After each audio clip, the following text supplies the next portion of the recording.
Penguin के इस official YouTube channel पर आपका स्वागत है। जैसा कि आपने वीडियो के थंबनेल में देखा ही होगा, आज का हमारा टॉपिक है स्मार्ट फार्मिंग। जाहिर है कि कंपनियों के सहयोग से आज भारत का एक बड़ा हिस्सा स्मार्ट फार्मिंग यानी स्मार्ट खेती में उतर चुका है। अन्न उत्पादन और पेट भरने के मोर्चे पर आज भारत 1965 की स्थिति से उभर चुका है और इस सब में बहुत बड़ा सहयोग है हमारे किसान भाइयों का। इस सब के लिए मैं अपने किसान भाइयों को पूरे देशवासियों और गर्व से भरे भारत देश की ओर से नमन करता हूँ। 1960 के दशक में और आज के समय में अपने भारत के अंदर उपजे खाद्यान्नों को अगर हम कंपेयर करें तो हमें बहुत बड़ा फर्क देखने को मिलेगा। 1966-67 में जब हरित क्रांति की शुरुआत हुई, जिसे शुरू करने का श्रेय श्री नारमन जी को जाता है और भारत के अंदर इसका जनक श्री स्वामीनाथन जी को माना जाता है। हरित क्रांति के फलस्वरूप देश के अंदर कृषि क्षेत्र में महत्वपूर्ण प्रगति हुई, व्यावसायिक कृषि में वृद्धि हुई और भारत खाद्यान्नों में आत्मनिर्भर बन गया। 1960 के दशक तक भारत के अंदर खाद्यान्नों का कुल उत्पादन 5 करोड़ टन था, जो आज के समय में 25 करोड़ टन हो चुका है। और इसी प्रकार प्रति हेक्टेयर उत्पादकता में भी पर्याप्त सुधार हुआ। 1960 के दशक तक भारत के अंदर प्रति हेक्टेयर खाद्यान्नों का उत्पादन 522 किलोग्राम प्रति हेक्टेयर था, जो आज तकरीबन 2 टन प्रति हेक्टेयर हो चुका है।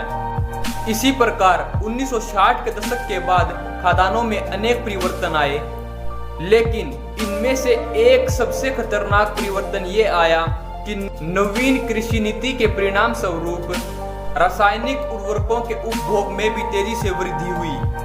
1960 के दशक तक रासायनिक उर्वरकों का उपभोग जो 2 किलोग्राम प्रति हेक्टेयर होता था, वो आज 130 किलोग्राम प्रति हेक्टेयर हो चुका है।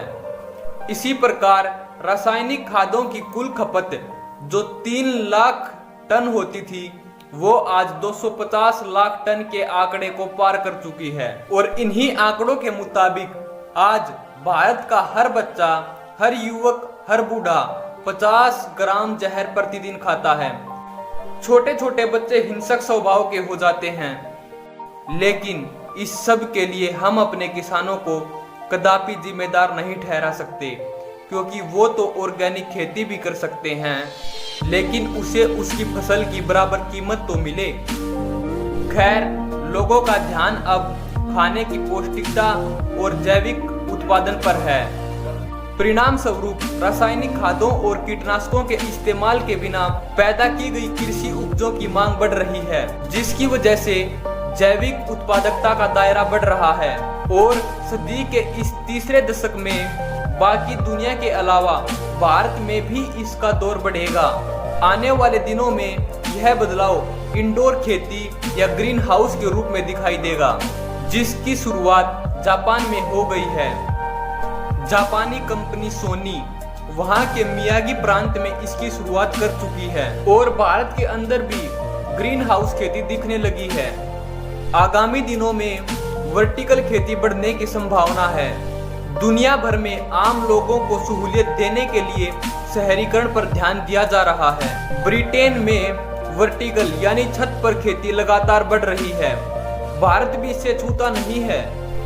इसकी वजह से घर की छत, बालकनी और रैक पर खेती लगातार बढ़ रही है।